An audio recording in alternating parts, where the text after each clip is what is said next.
She set him up to fail in front of the entire class. But when he solved a problem even graduate students struggled with, the room saw her in a whole new light. The large lecture hall at the University of Michigan was buzzing with a low chatter of students, settling into their seats, flipping through pages of worn-out notebooks, and unlocking their laptops. It was just another Tuesday morning in Professor Linda Cartwright's advanced calculus class, a class notorious for its difficulty and for Cartwright's brutal teaching style. She was a woman who commanded authority. The moment she stepped into a room, sharp features, silver-rimmed glasses, and a no-nonsense gaze that could make even the most confident students shrink in their chairs. Her reputation was built on precision and discipline. If you wanted to pass her class, you had to earn it. No shortcuts, no sympathy. And today, she wasn't in the mood for nonsense. She strode to the front, heels clicking against the tiled floor, and, in one swift motion, snapped a piece of chalk between her fingers. The room fell silent. "All right," she said, brushing a stray blonde hair from her face. "Last lecture, we covered multivariable limits. Today we push forward Laplace transforms." She turned to the board and began writing. Long, intricate equations sprawled across the surface. In neat, perfect script, students scrambled to take notes, some already lost in the symbols, others pretending to understand. Cartwright thrived in this environment. The struggle, the pressure, the silent competition. She knew most students would flounder, and frankly, she preferred it that way. It reinforced the idea that only the truly gifted belonged in her world. At least, that's what she thought. Somewhere near the middle of the hall, one student sat quietly, tapping his pen against his notebook. He wasn't struggling. He wasn't panicking. If anything, he looked bored. His name was Daniel Reed. Tall, lean, and always dressed in a simple hoodie and jeans. Daniel wasn't the type to draw attention. He rarely spoke in class, never made a spectacle of himself. But beneath that quiet demeanor, his mind worked faster than most. Numbers, patterns, equations. They made sense to him, in a way they didn't for others. He glanced at the board, eyes scanning the equation. Something was off. A small mistake. Just a minor one, but a mistake nonetheless. Daniel hesitated. He could let it go. No one else seemed to notice. But then again, if she caught the mistake later, she might double back and waste time correcting it. Before he could decide, another student raised a hand hesitantly. A girl in the front row. Professor Cartwright? I think there's an error in the second line," she asked, her voice uncertain. The professor turned slowly, arching a brow. "An error," she repeated, as if the very idea was offensive. She scanned the board, then smirked. "There is no error," she said flatly. The girl's face turned red, and she quickly looked down, embarrassed. Daniel exhaled, shaking his head slightly. He hated this. The way some professors dismissed students. The way they acted, as if they were beyond making mistakes. And before he could stop himself, his hand was in the air. "Actually," he said, his voice calm, "there is an error." A ripple went through the room. Heads turned. Cartwright's expression didn't change, but there was a flicker, just for a second, of irritation in her eyes. "Oh," she said, arms crossing. "Enlighten me." Daniel stood up, not out of arrogance, not to make a show of it. He just didn't like speaking from a seated position. "It's in the second step. You applied the transformation to the wrong term," he explained, pointing at the board. "The coefficient doesn't carry over that way. If you solve it using your method, the final answer doesn't match the expected result." Silence. Cartwright's jaw tensed. She turned back to the board, scanning her own work. And then there it was.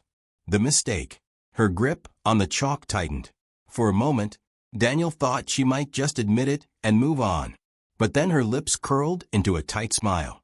"Well, Mr. Reed," she said, turning to face him, "since you seem so confident, why don't you come up here and show us the correct way?" A few students chuckled under their breath. Daniel could hear the unspoken message behind her words. She didn't want to acknowledge that he was right. She wanted to put him on the spot, make him hesitate, make him stumble. But that wasn't going to happen. Daniel set down his notebook, walked calmly to the front of the room, and took the chalk from her hand. He wasn't going to hesitate. But Professor Cartwright had no idea what she had just set in motion. Daniel stepped up to the board, chalk in hand. He could feel the weight of the room pressing in, the silent expectations, the professor's gaze drilling into his back, the quiet murmurs from students, wondering if he was about to make a fool of himself. But he wasn't nervous. With smooth, deliberate strokes, he erased the incorrect part of the equation and rewrote it. His handwriting wasn't as neat as Cartwright's, but that didn't matter. What mattered was the numbers, and they lined up perfectly. He spoke as he worked, his voice even casual. The mistake was in how the transform was applied. You carried the coefficient outside too early, which changed the integral limits. But if you solve it this way, it keeps the function intact. The room was silent, except for the soft scratch of chalk against the board. He finished the equation, set the chalk down, and stepped back. Then he turned. Professor Cartwright stood rigid, arms crossed, lips pressed together. She wasn't used to being corrected, especially not in front of a lecture hall full of students. Daniel could see it in her eyes. She wanted to dismiss him, brush it off, maybe even find a way to twist the situation so that she still looked right. Instead, she took a slow breath, nodding curtly. "Fine," she said. "You corrected it. Congratulations." Some students exchanged glances. That was it. No acknowledgement.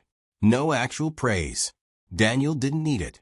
He just returned to his seat, feeling the eyes of his classmates on him. Some were impressed. A few seemed irritated. Probably the ones who thought he was showing off. But he wasn't. He just couldn't stand errors, especially ones that could have been avoided. Professor Cartwright turned back to the board, wiping away his work. "Let's move on," she said briskly. "Since Mr. Reed is so eager to contribute, I assume he won't mind another challenge." Daniel blinked. "Excuse me." Cartwright was already writing again, this time a much longer equation. It sprawled across half the board, filled with integrals, limits, and a particularly tricky differential component. She finished the last symbol with a flourish and turned to face him.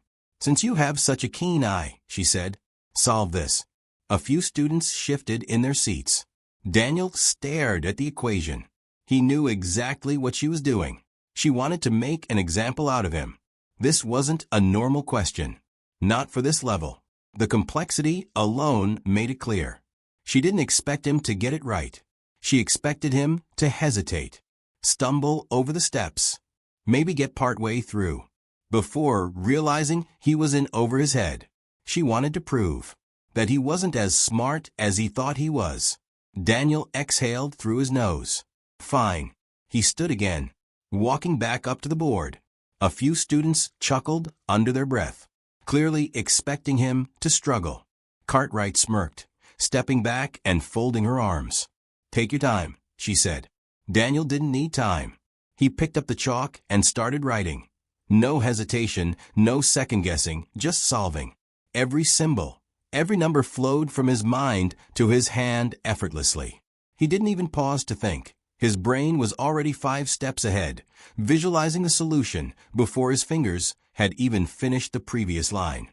The room grew quieter. The murmurs stopped. Professor Cartwright's smirk began to fade. Halfway through the equation, Daniel glanced at her. "I assume you want the solution in terms of exponentials instead of trigonometric functions?" She didn't answer. He kept going. A few more steps, a few simplifications, and then done. He underlined the final answer and turned around, casually placing the chalk back on the tray. Silence.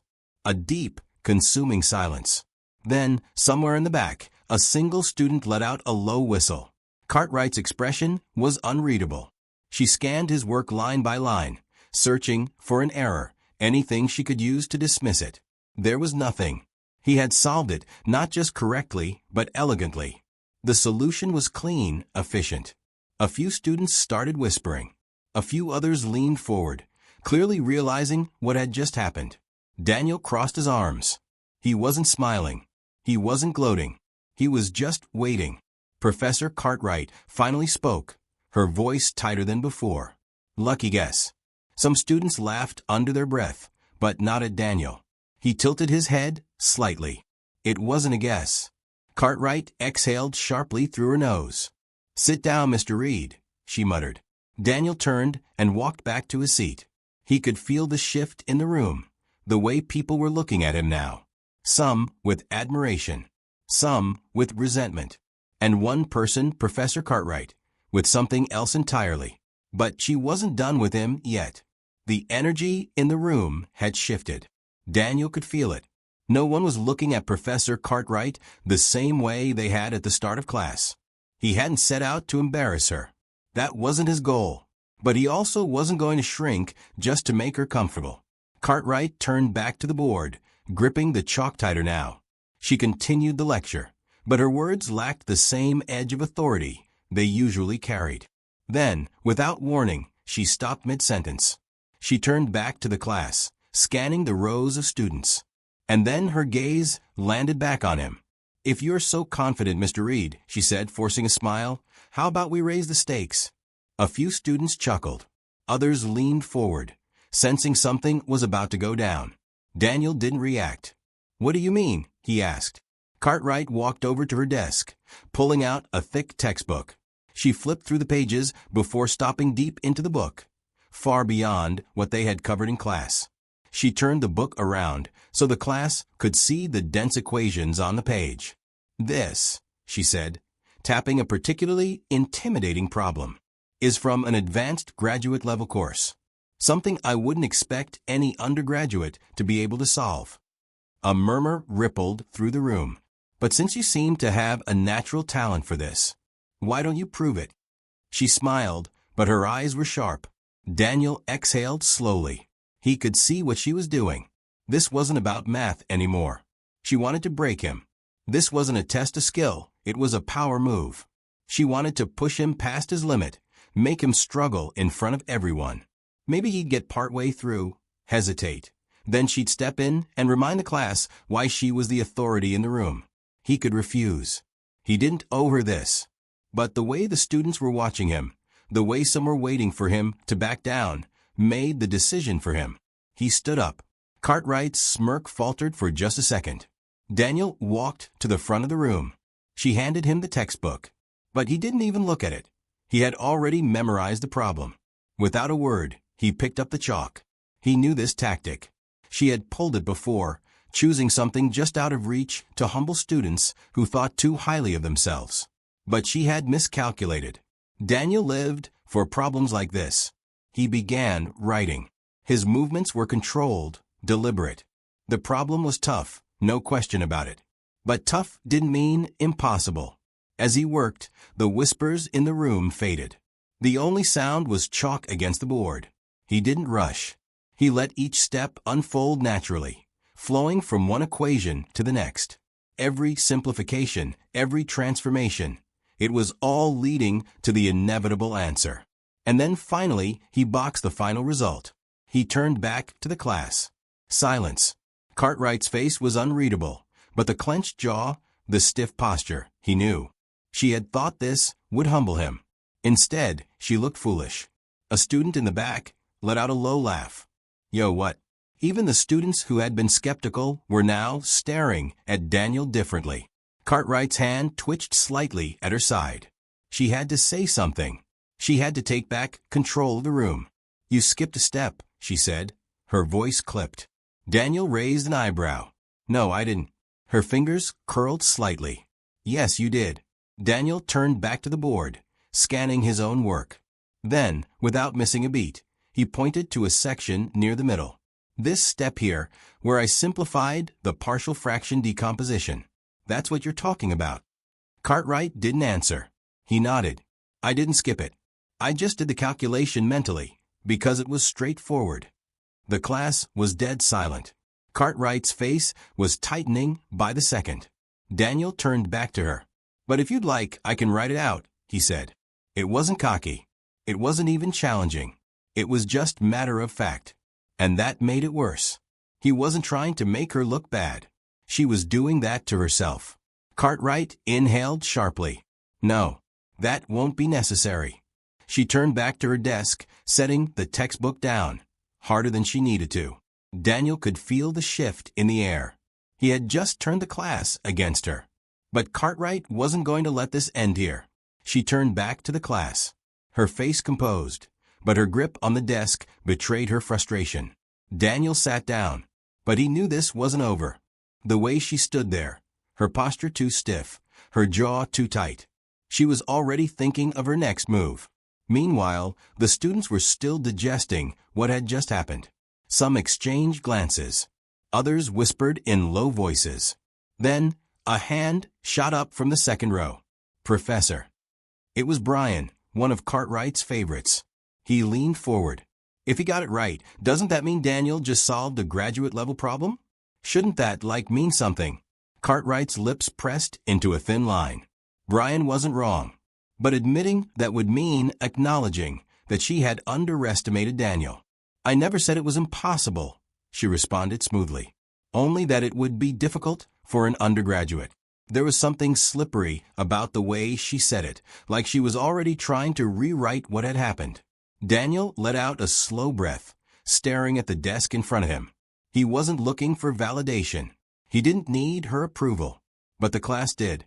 They needed to see what was happening here. Another student raised their hand. "So, if he got it right, does that mean he should be in a more advanced class?" Cartwright didn't answer right away. She glanced at Daniel for a moment. There was something else in her eyes now, a calculation. Then finally she smiled. "I think," she said, her voice softer now, "Mr. Reed would benefit from an academic challenge."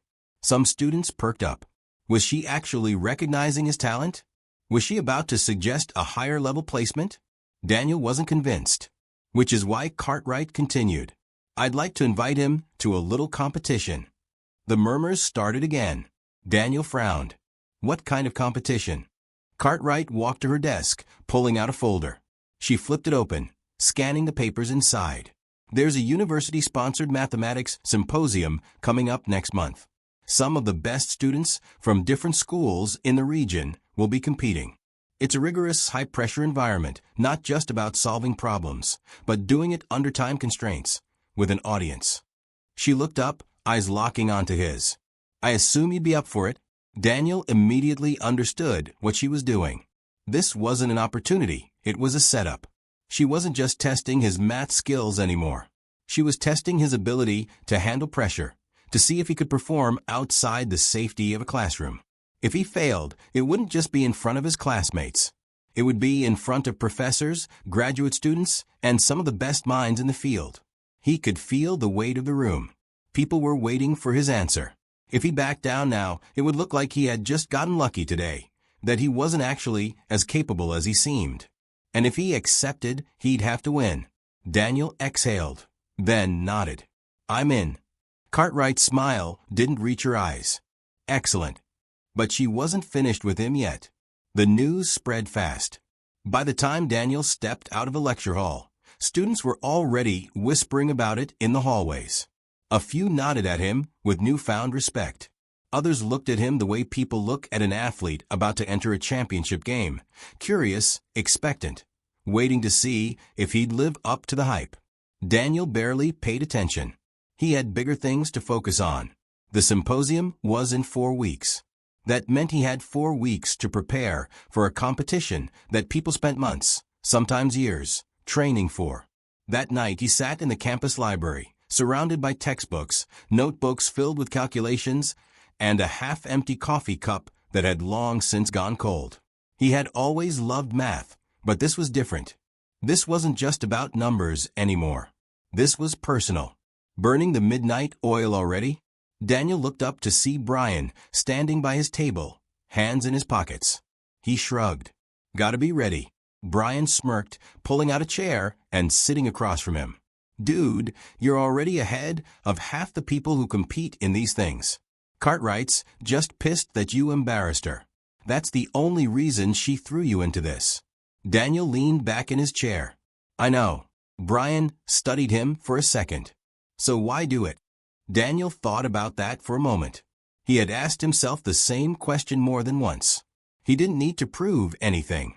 He could have walked away, let the moment pass. But he also knew how people like Cartwright operated. If he backed down, she'd use it as confirmation. She'd find a way to frame it, say that he was talented but not disciplined enough, intelligent but not ready for real challenges. She would make sure that's what people remembered. Daniel wasn't going to let that happen. Because she expects me to lose, he finally said. And I want her to be wrong. Brian grinned. Now that I can respect.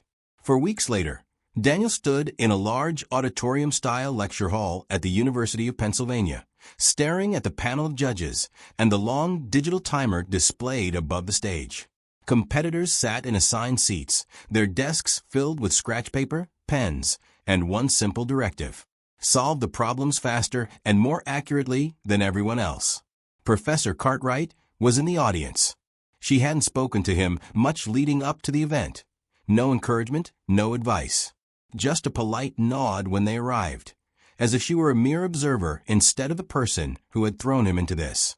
Daniel knew what she was waiting for. She wanted to see if he'd crack. The timer started. He didn't.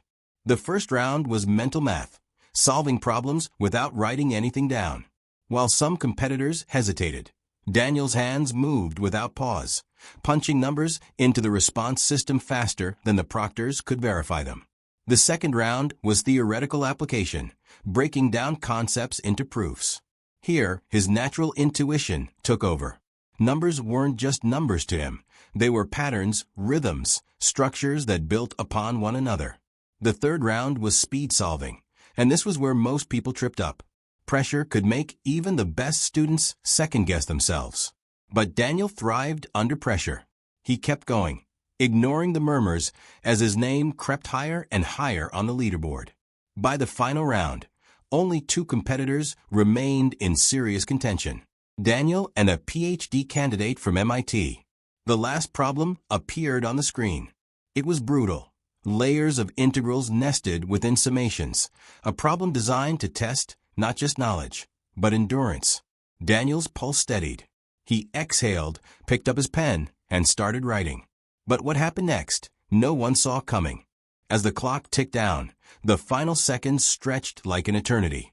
Daniel's fingers gripped the pen, his mind racing through the layers of the problem faster than he could write. Every part of the equation had to be perfect. No shortcuts, no miscalculations. He could hear the faint scribbling of his competitor, the MIT PhD candidate, just as determined. They were neck and neck, each racing to finish first. Daniel's heart pounded, but his thoughts were clear. He saw the pattern, the shortcut no one else would see. That was it. His hand moved faster, slashing through the numbers, simplifying expressions in ways most students wouldn't even think of. He didn't need to double-check. He knew. Final answer. He boxed it and set his pen down. The timer buzzed. Daniel looked up, his breathing steady. His competitor was still writing.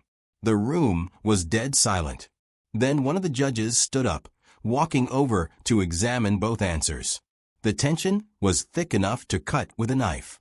After a long pause, the judge raised his microphone. The winner of the 2025 University Mathematics Symposium is Daniel Reed. The room erupted. Some students clapped, others let out audible gasps. But Daniel didn't react right away. He just exhaled, letting the reality of it sink in. He had won, not just against the other students, but against the expectations placed on him. Against the professor, who had doubted him. Against the unspoken assumptions that tried to define him before he had the chance to define himself. Professor Cartwright was motionless in the crowd. Daniel met her gaze for the first time. She looked unsure, like she was reassessing everything she thought she knew. She wasn't smiling, but she wasn't scowling either. She gave a slow, almost imperceptible nod. Daniel didn't need an apology. He didn't need validation. He had let the numbers speak for themselves. The next morning, Daniel walked into class, taking his usual seat. Cartwright entered a few minutes later, just as composed as always. But this time, when she scanned the room, her gaze landed on him with something different. Respect. She cleared her throat.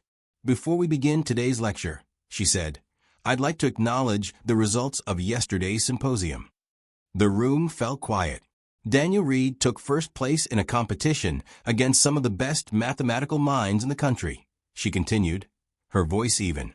"That is no small achievement." A few students clapped. Brian shot Daniel a knowing grin. Cartwright turned back to the board. "And with that said, let's begin." That was it. No over-the-top praise, no long speech. Just an acknowledgement. And somehow, that meant more than anything else. Because Daniel hadn't needed to prove himself to her. He had needed to prove something to himself. And he had. Because sometimes, the best way to change people's minds isn't through words. It's through undeniable truth.